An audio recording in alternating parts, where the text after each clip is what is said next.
Halo sahabat narasi, dikutip melalui Facebook Presiden Joko Widodo.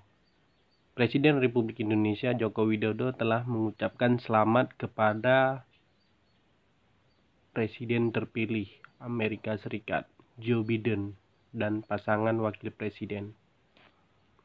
Dalam statusnya, Jokowi menyampaikan ucapan selamat dan juga tentunya dengan harapan kerjasama kemitraan antara kedua negara semakin membaik.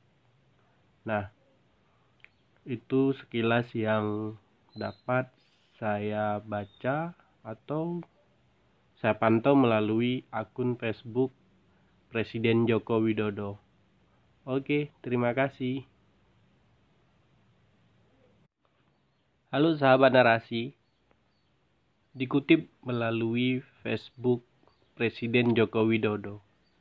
Presiden Republik Indonesia Joko Widodo telah mengucapkan selamat kepada Presiden terpilih Amerika Serikat, Joe Biden, dan pasangan wakil presiden. Dalam statusnya, Jokowi menyampaikan ucapan